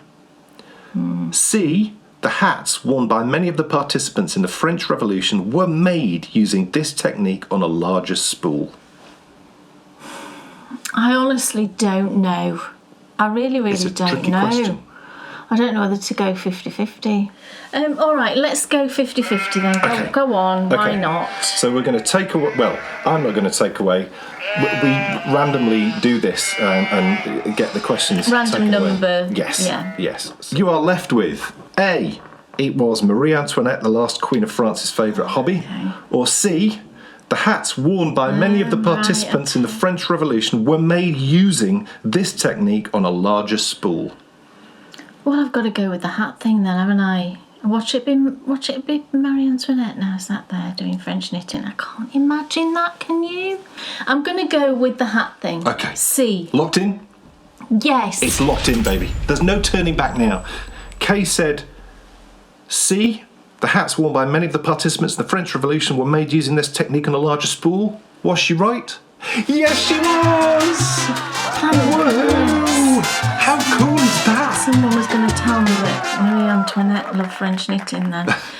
That is my so goodness. cool. So those cool hats. That's the when ones you I was see the thinking pictures, of. they've got With like the belts. No, they've got like belts around them. They're like tall and like Oh, it's Yeah. those ones. Yeah. Right. amazing. Brilliant. I know. I never would have guessed. No. Well, I did guess. 3 questions in, 2 questions right. Yeah. We're on to question 4. Okay. Which wool, commonly used in high-class garments, takes its name from an old region of South Asia, which Led Zeppelin also sang about in a song which featured on the 1975 album Physical Graffiti? Oh. No, I know this. And how do you know it? Because I think Siri was playing it the other night at tea, and I was like, this is terrible, what's this? And Dan said, oh, it's this, it's Led Zeppelin. I was like, I don't like Led Zeppelin. And Dan was like, oh, how can you not like Led Zeppelin? It was like this, and it was called this word. Oh no. And of course, you can hear the answers if you choose. Well, I can't. When I hear the answers, I'll know it. So in that case, But it's not cashmere, is it? No, it wasn't cashmere. I am going to hear the answers. okay, right. So, the possible answers to the question is this: A, Vicuna, No. B, Guanaco, No. C, Merino, No. D, Cashmere. Well, yeah, it's cashmere. B sounds like Goa'uld from the Stargate series. Does anybody watch that? Me and Brian are watching that at the minute. And I keep saying to Brian, could they not have thought of a more awkward word for the bad people that you have to say constantly as Goa'uld? Right, I'm going with D, cashmere. I should have just said cashmere, shouldn't I? Should it when you use a lifeline? No. Okay. So you just want to go straight It's for the cashmere, answer. Led Zeppelin. Come on. Okay, so Come she's on, going the D. lead. Is that what they call them? Well, people say, have you got the lead out? Oh, right, okay. So, See, I yes, think yes. they'd want a pencil if they said that to me. So Kate is saying D. The question was, what wool commonly used in high-class garments takes its name from an old region of South Asia, which Led Zeppelin also sang about in a song which featured on the 1975 album Physical Graffiti? Kay has said D, cashmere. Is she right? Yes, she is! Woohoo! Me knowing information about Flying. rock band. Are they a rock band? Yes. Yes. Yes. Are they? They're not metal. No. Not really. I mean, no. It's a bit more melodic and cool. Right. I mean, their lead singer now, Robert Plant, does more sort of folk stuff. Robert Plant? Yes. Didn't he do songs by himself, Robert Plant? Yes. I didn't realise he was the lead singer of Led Zeppelin. Robert Plant, Jimmy Page and John Bonham on the drums. I wonder if it's the same person I'm thinking of. I know that name, Robert Plant. It will be. It will be. Oh, right. And then, of course... Is it not him now? Well, they don't really play together anymore. They did reform and they played an amazing concert, which I've got on DVD. Okay. And John Bonham's son played drums. And he did an exceptional job. I think you showed me a bit of that. Yeah, he's really good. He's young, isn't he? Yeah. She's doing well now. She's only got one question wrong, only used one lifeline, and we're on to question 5. Stupid Latvian braids. It's a picture question. Oh, okay. In a moment, I'm going to show you a picture of 2 lovely ladies from a Peyton's pattern from many years ago. Wow. Everyone at home can see it now. You should recognise one of them. Oh. Specifically the lady on the right. Oh, no, really? She's a very famous actress who starred in one of your favourite movies. Okay. Can you tell me her name? One of my very favourite movies? Yes. Does anybody recognise her? The lady on the right. I like her hair. That's very vintage, isn't it? Yes. And also the top is lovely too. So it's not the lady with the red hair, although the hairs are quite similar. It is a nice top she's wearing, actually. That's interesting, that top, isn't it? I wonder... Makes you want to look at the pattern. It does. It absolutely does. Gosh, why do I not recognise her? I should recognise her, presumably. Yeah, I'm going to have to see the answers. Okay, so here are your possible multiple choice answers. All of these actresses are from, as you will recognise as we go, movies that you love. Okay. So is it A, Maggie Smith? No. Is it B, Jennifer Grey? No. Is it C, Jenny Agutter? Or is it D, Meryl Streep? You're kidding. Those people, that's one person. Let me look at the first two again. It is. It's one of those people. Well, I think I know who it is. It's definitely not Maggie Smith. I mean, no way. It's not Meryl Streep. It's got to be Jenny Agutter, isn't it? She must be about 15 if that's Jenny Agutter. Does anybody think that looks like Jenny Agutter? It can't be any of the other people. It can't be Jennifer Grey. I don't think she would have even been born then. It's got to be Jenny Agutter, hasn't it? Okay, so are you locking that in? Yeah. No lifelines? No. Straight for the answer. And of course, for the viewers at home, you should name your favourite films which starred each of these actresses. So Maggie Smith? Well, that's a tough one. Because you could name a few films. I could name a few films. Both of the Poirot films, I would say. Yes, she's brilliant in those. Death on the Nile and Evil Under the Sun. She's probably better in Evil Under the Sun. I love her in Evil Under the Sun. She's a brilliant character. She's brilliant. Yeah, really funny. Who was the other one? Jennifer Grey. Well, Dirty Dancing. I don't know anything else she's done. Jenny Agutter. Well, Jenny Agutter would be the Railway Children. And Meryl Streep. Meryl Streep. Oh, tricky. Oh, Julie and Julia. There you go.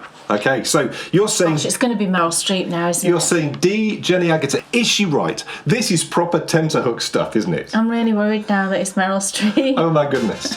So is she right? You're going to have to come back in part 2 to find out. No. Oh my goodness, what a wonderful start to the competition it's been. She went for it on question 1. Need a cocktail or something. She went for it on question 1, didn't get the question right. She's got every question right since. Question 5 will get her to 4 out of 5, and when we come back in part 2, you'll find out if she was right or not. We'll see you later on for more Knit or Forfeit.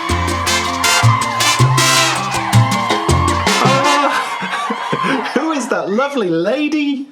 Isn't she beautiful? It's very beautiful. And I'm not going to tell you. I'm not going to say who she is. I still can't quite believe it. Oh my goodness, it's so exciting. Didn't she do well? Didn't she do well? Didn't she I do sound like well? Brucey. Listen out for, yes, through the episode, I hope you've heard some references to quiz shows of the past. Yeah. There's more coming in the second half.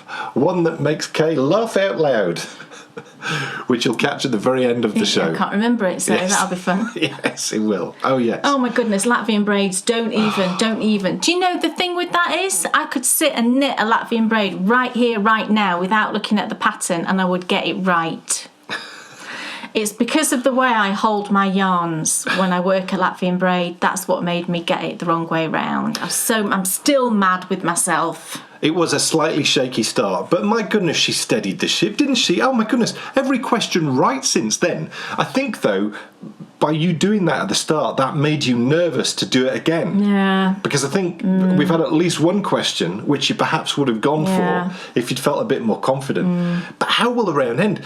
When we come back in part 2, it's time to say, well, of course, we finish off by finding out the answer to that question, but then we're into the general knowledge questions. So now's the moment to go Great get your fun. partners. Yes. Oh, yes. Play along at home. Right now, though, it's time for Kay to ask. Dan Jones? Yes. What's off your needles? What a perfect way. It is an event, isn't it? It is an event, When because I Kay's have asking me- nothing. When Kay asked me what's off my needles, and it's a perfect time to do it because it's such a big event for us today with the return of Knit or Forfeit, the Yeah. trailer for the Advent calendar, and yes, I have some gorgeous mitts. Oh my goodness. And we'll let you off with the whole Latvian braid issue because look at the top of these. Totally wrong. Look at these Latvian braids. I think I got these wrong, didn't I? Yeah, and it's interesting looking at them now. I don't know what you've done, but they still look I didn't put my yarn in the right place. No, which that's but they exactly still what I look did. lovely. But I've blocked these now. Yes. And Bryony tried them on. They are a little bit long in the hand, Yes. but you can sort of scoot them down. Look, and they're okay. So these are the pieces of home mitts, and I've thoroughly enjoyed knitting them. Really fun. I like the fact that they are slightly longer. I wish I'd got the Latvian braids right, but they're matched. I deliberately got the other one wrong. Yeah. So, it sort of doesn't matter, and they're still perfectly pretty. They but are. I really feel like I've learnt a huge amount through these mitts. Got me to the point, I certainly shouldn't pull that way. These mitts got me to the point of feeling confident enough to cast on that roosty tank top. What a silly name for a pattern. I know, roosty. I kept thinking it said rooster. Yes. No, it didn't. Roosty. I don't know where that comes from. Maybe it's like a Scottish name or something. Maybe. Because I think the designer might be Scottish. Right. Not sure about that. I think she might be. Well, the designer of these, it's tricky because it says Miss Wrap and Turn on the pattern, but then on... That can't be a real name then. Well, no, of course it is. But then the name is different. I'm sure it's different on the Ravelry page. But Right. as with all the patterns that we mentioned, we always put information on them in the show notes below. So if you want to find out more about this piece of home mitts. But the things that I enjoyed the most about knitting these is I really enjoyed knitting the back. I can't really say I enjoyed knitting the front as much, but that isn't because it's a bad design. I think that I was just enjoying this side so much that, it made this... Just because this is so different. And as I mentioned before, it just looks a bit like the floor of like a medieval monastery. So I do also like that side. It's just really cool. But what's lovely on this side, and you do get it on that side too, but on this side you can sort of see more of the colour change going on. Yeah, and obviously the two are different because it just carries on. Yeah. Yeah. And of course it's Crazy Sauber Ball. Crazy Sauber Ball. And then the other thing that I've thoroughly enjoyed, as I've mentioned now before, is I've really enjoyed doing the thumbs. I mean, isn't that funny? It is funny. I think because I'm big and these are small, and seeing the tiny thing appear, it was just great fun to do. The ribbing is slightly interesting. Yeah, I think it's largely unnecessary. I think to be honest, if you got rid of all of that and just had what I'm showing you now, I think actually that would be a better looking thing. Equally though, you could remove that. You could, but you wouldn't have any ribbing, would you, if you did that? Or what if you moved that up to there, and in the middle there you just did straight ribbing, normal ribbing, not twisted. So you had Latvian braid, bit of ribbing, Latvian braid, straight into pattern. I don't know. That's the fun. Yeah, I mean, to me, if I was going to knit them, I'd just chop that bit off and just have it like that. Maybe the ribbing a bit longer. And Latvian braid either side? Yeah, you could do Latvian braid either side. That would look really pretty. Yes, that's what I was trying to say before. So Latvian braid either side, slightly longer ribbing, and I think also I wouldn't do twisted. No, I don't think twisted looks quite right. Because there's nothing else in it that's... It stands out slightly, and I think it would look nicer with a nice sort of chunky rib. Just a normal 1x1. Yeah. Yeah. Because I do find that when you do those twisted ribs, definitely do look tighter and they do, and they look neater. Yes. If your 1x1 rib is a bit kind of scratty, I think some people do struggle a little bit with 1x1 rib.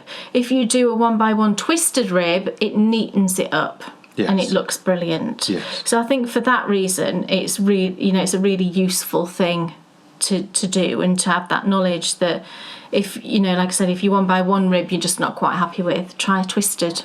So pieces of home mitts all done, and as I mentioned when I was talking about the Moss Eccles, you would think that at this moment I would now be getting stressed out. I would be worried. I'd be thinking, what on earth am I going to cast on? Well, I don't need to worry. No. Because Kay designed me for my birthday. Did. It's probably my most cherished gift for my birthday this year. I opened up a package and it had in needles, it had in yarn, and it had in a special design. And I'm going to be casting those on and knitting those, and I'll show you those next time. Yes. And what's so lovely about those mitts is Kay has once again, she's sort of taken some of the elements of things that I really like and put them into mitt form, which is going to be really fun to knit. Because I've definitely found a love of knitting mitts, and I wouldn't have anticipated that, I don't think. Mittens, these are mittens. Yeah, sorry. Oh, it's so tricky. It's a mitt when it's fingerless, I think. Is that right? So what I've designed for Dan is a full mitten. Yeah. Sincere apologies, I'm useless. My terminology is not great with a lot of things to do with knitting, which is funny, isn't it? I think it's because I've got Kay and she's, so clever with all of those things. My brain hasn't perhaps taken in some of the things which it should have. I think I might be wrong. Or maybe I'm just a bloke. I might be wrong, but you don't normally say a fingerless mitten, do you? You normally say fingerless mitt. You do. And you wouldn't say these were mitts. I call these mittens. Yes. I don't know. No, who knows? I think you're right. But yes, you will have a pair of mittens on How the exciting. go. So a lovely fresh cast on, no need to panic. Perfect. So that is my finished object. Nothing from Kay today. No. And what that means is the wait is over. You've all been wondering, who is that lovely lady? Well, let's head back to Knit or Forfeit and find out if Kay's right. Welcome back, everyone, to Knit or Forfeit, and let me tell you in the break, she's not stopped asking me. I didn't have a cocktail, you'll be glad to know. But she has not stopped asking me, is it Jenny Agutter? Is it Jenny Agutter? I tell you, did I not say... It's going to be Meryl Streep, isn't it? Did I not say at the start of this competition, it starts out oh so chilled, and then very quickly it gets quite stressful. I don't even know how you even find these things. So, the question is it Jenny Agutter? Is it Jenny Agutter? Yes, it is! It's Jenny Agutter. Oh my goodness. I can't believe that's Jenny Agutter. I know. I mean, she's a very beautiful woman. And it absolutely is Yes. her. First of all, I triple sourced the information from 3 different sources, and then I even went so far as to look for old pictures of Jenny Agutter and put them up next to each other. And you could tell it's her by her eyebrows Right. and the shape of her face. Right. But I couldn't find another picture where she was smiling like that. So I have a feeling she's very young when this was taken. I think she's very young. Right, that is the end of the knitting questions. This is the moment. I kind of think, thank goodness, because I suppose I got 4 out of 5. 4 out of 5. 4 out of 5. It's a great start. This is question 6, and it's a blue question, and it's from 2014. Okay. Okay, so this is a geography question from 2014. Okay. What is the second highest mountain above sea level in the world? So Everest is obviously the highest. Is it something like K2 or Kilimanjaro? That's not the same mountain, is it, K2? K2's not the same as Kilimanjaro. Give me the answers. Okay. Part of me wishes you hadn't asked, because I'm not certain I can even say the first mountain. But I'm going to try. Okay, so is it A, Kangchenjunga? Is it B, Mount Everest? Is it C, K2? Or is it D, Cho Oyu? How strange that Everest is there. There isn't a mountain higher than Everest, is there? Surely that's the highest. Yeah, remember, there's one right answer here and 3 wrong answers. Yeah, I know. It's just strange that Everest is there. Is it like it's making me doubt my knowledge? No. Let's imagine that Everest is the tallest. I mean, I said K2, didn't I? I've never heard of the other 2 mountains. So it would be just a complete yes if it was one of the other 2. I've heard of K2. You would think that you would have heard of the mountains that's the second highest, because a lot of people go round, don't they, and they want to climb them all. Do you know, I'm just going to say K2 because that's the one that was in my head. Trust your instincts. So, K2. Yes. Locked in. Yes. Is she right? Yes, she is! I said it. You heard me say You did. K2. Could have gone for that, you'd have got 2 I would have points. gone for that. Okay, question 7. This is a green question from 2014. Okay. How do bats navigate? Sonar, isn't it? Is that the word for sound? It is. Yes, the word is sonar, isn't it? Because that's what they use in submarines, and that's sound. I think it's sonar, but let's hear. Okay. So the choices are: do bats navigate by A, sight, B, sound, C, smell, D, feel? Well, it's sound, and I guess I was just using a different word for it. Well, you did say sound. Well, I said sonar, which is sound, You isn't did. it? Sound. I'm going to go sound. You sure? Yes. Don't want to use a lifeline.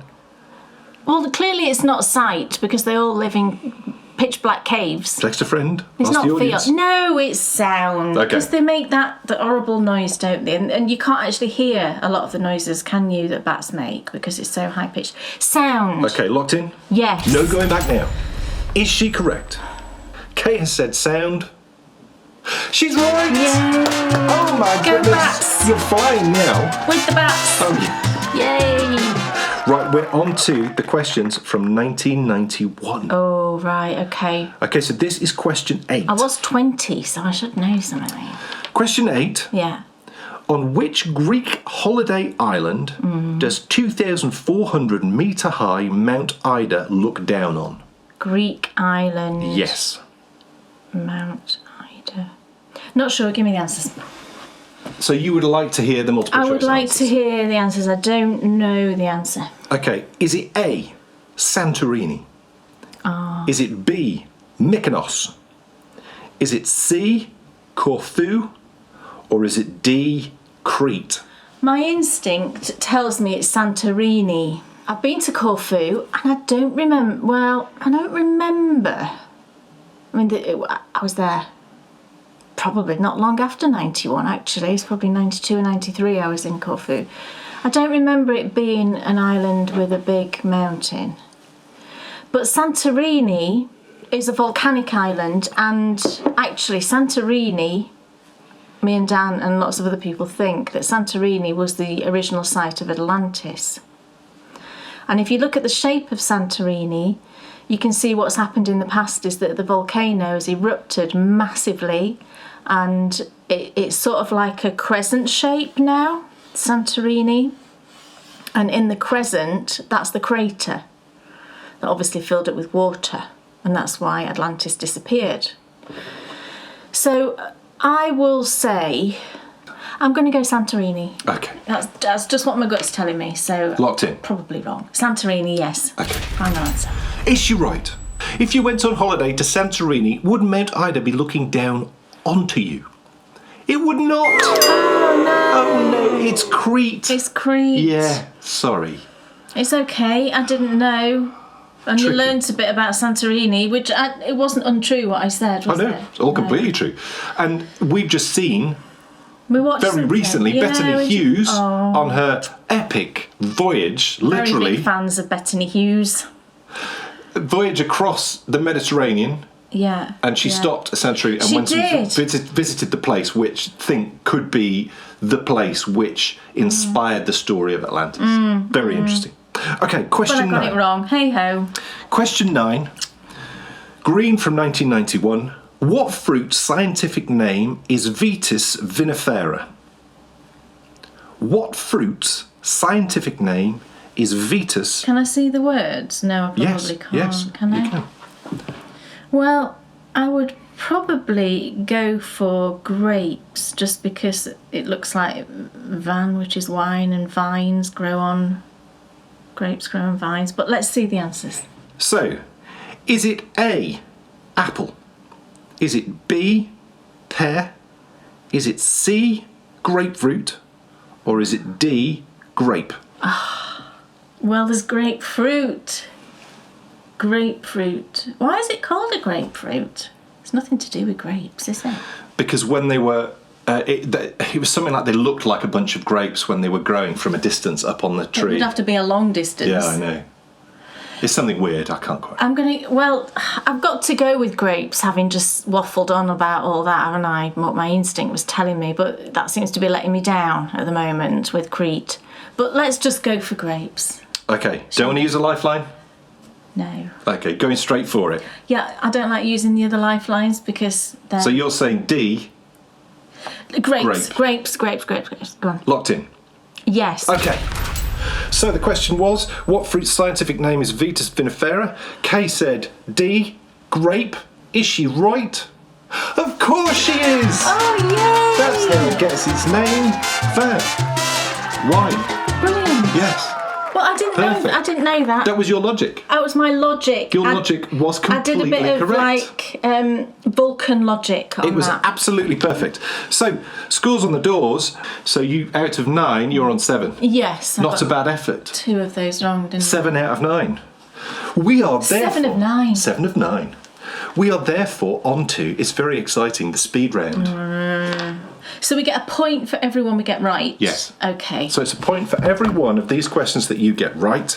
And in the event of a tie, then it's the passes, the ones that you've passed on, that will decide the competition. So these are not sort of pre-looked at questions. You just grabbed a bunch of questions from the box. Yes. And we're going for it. We are. So this is it. This is very exciting.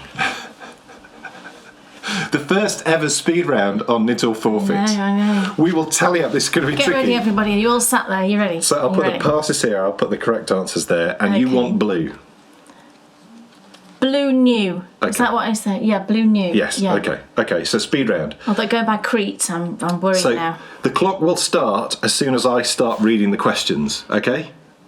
Yeah. Okay. So you're good to go. Yeah. Okay. Which of these famous landmarks is not in Rome? Not in Rome. The Trevi Fountain, Colosseum, or La Sagrada Familia? La Sagrada Familia. Correct. What is both the name of a Western US geological fault and a Grand Theft Auto video San game? Andreas. Correct. In Tokyo, what tiny piece of land must you own before you're allowed to buy a car? A metre squared. Wrong.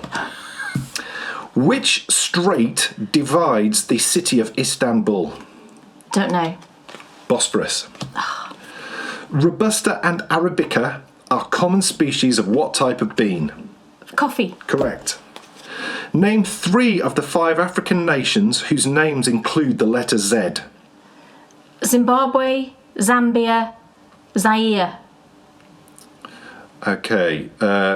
Zimbabwe, Zambia, no. There's one more. You still got time? Pass. Okay. Which type of habitat covers 1/5 of the Earth's land mass? Oceans. Wrong, it's desert. What is the name of the currency of China? Ruble, renminbi, or dollar? The second one. Correct. In which UK city can you stroll along the Royal Mile? Edinburgh, London. Edinburgh. Correct. The Atlantic Ocean is the largest in the world, true or false? False. Correct. In which country would you traditionally order bird's nest soup? China. Mexico. Correct. In which of these countries are cars not driven on the left-hand side of the road? Japan, Ireland, or Morocco? Morocco. Correct. Which Pacific Trench is the deepest location on Earth? The Marianas. Correct.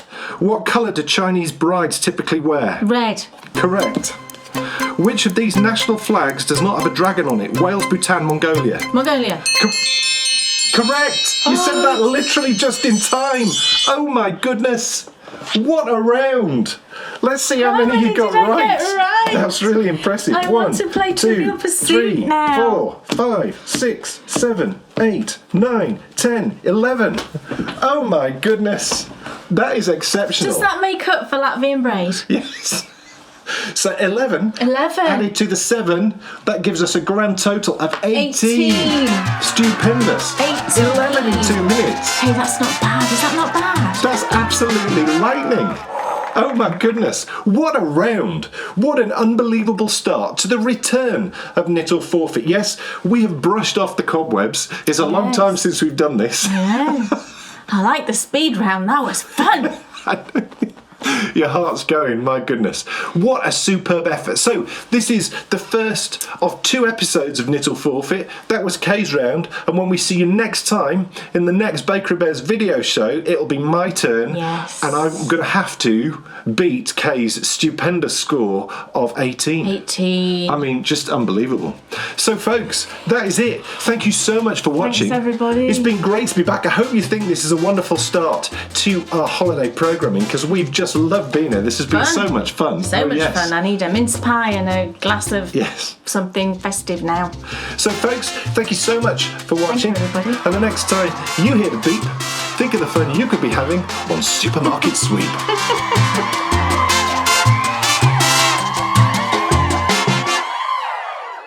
Oh my goodness!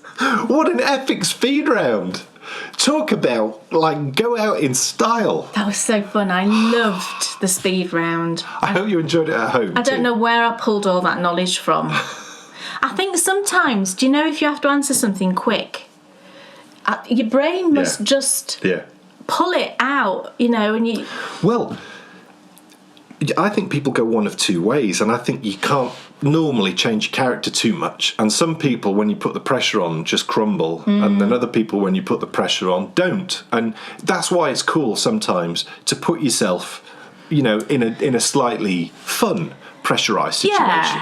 Because I think you can get used to being in situations like that, and you probably, the more you're in situations like that, the better you perform, maybe. Well, the strange thing is, you know, normally I'm a very anxious and nervous person, but... I don't think you are when the pressure's actually on, and I've said that before. Yeah, I think that is true. You're anxious when the pressure's not on. Yeah, usually I get anxious and worried about things that just never happen.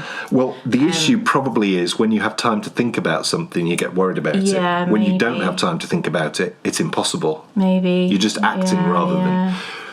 It's something that we wanted to do before the whole timed round, but the issue was a clock. Because we felt that to do it, we had to have the capabilities to put up a clock on screen, and also, you know, put on some of the sound effects that, you know, show you that it's like counting down, and we've not been able to do that until this year. So really, really excited about adding that element to the show. It was great fun. I absolutely loved the speed round. I'd do it again right now. It was so fun. I hope you joined along. Yes. Yeah. Epic score, 18. Oh my goodness.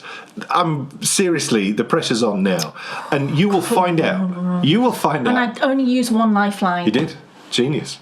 You will find out who wins next time, because next time it will be my turn to play Knit or Forfeit. And yes, did you catch that reference at the end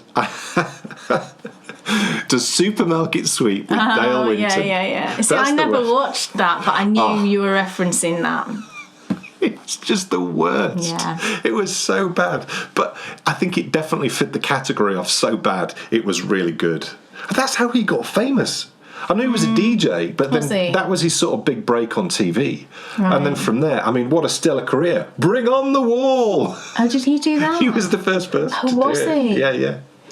Gosh, I mean, that was another classically fairly bad programme, wasn't it? I mean, how do you come up with that idea for a TV show? Right, what we'll do is we'll have a swimming pool, we'll have a wall with a shape that you've got to make. So if you make the shape, you get through. If you don't, you get knocked into the pool. It's brilliant. It's a bit kind of, it's a knockout, isn't it? It's a bit. But then actually, you know, you're pulling on the heartstrings now, because everyone loved It's a Knockout. Brilliant. I loved It's a Knockout. You see, I would say that It's a Knockout is closer to like something Total Wipeout, for example. Oh, yeah, where you're running over a course. Yeah, that is true. Folks, it's time for the Endy Bits. Endy Bits. First of all, I think we do have to say a huge thank you to all of you who have bought the Quadrophenia blanket Oh my pattern, goodness, yes. and also the people who've then messaged us to say how much that they've enjoyed getting hold of that pattern as well. Yes, and I've seen people starting their Quadrophenias. It's been really exciting. So, you know, it's the perfect thing for this time of year if you're getting ready with your Advent yarns as well. So, yeah, thank you, everybody, if you've gone and purchased that. And, you know, it's sort of amazing to think that it was round about, I mean, it was a few weeks later than this, but really, the idea for that blanket did come from Advent last year. Yeah, it's probably been a year in the making, I would say, definitely. So, you know, it's sort of lovely, really, that the circle is now complete. You know, once you were the teacher, now I am the master. Sorry, I went all Star Wars there. No, just lovely. So great that it's finally out, and even more lovely that so many people seem to have really loved the pattern. So thank you all so everybody. much. You've bought some festive yarn. Oh, I have. I bought this, just arrived yesterday, because I've seen a few people knitting up this yarn recently, and it's been out for a couple of years. I can't remember if it's 2 or 3 years, and I didn't buy it then, but I've seen, like I said, I've seen people knitting it up, and I'm like, oh, that's so nice. So I went and bought myself a skein, and it's the West Yorkshire Spinners. I love that tagline. Yeah, signature 4-plier. 4-plier? No, the thing below. Yeah, I know. It says reared, sheared and spun in Britain. I think that's brilliant. Perfect for socks. And it's the Robin colourway. I'm sure you've all seen this. It's so lovely, and it knits up to look, you know, like the colours in a lovely Robin redbreast. And I thought I'll get a yarn to coordinate with it, and I wasn't sure which of their colours matched. So in the end, I sort of did a bit of research, and I found a yarn shop somewhere, I think it might have been somewhere in America, that said what colours coordinated with the main skein. And one of the colours was turmeric or turmeric. You see, I would say turmeric because there's an R in it. But I know some people say turmeric. I don't know. Anyway, they said that this went with it and that it matched the brown. I'm not entirely convinced it does.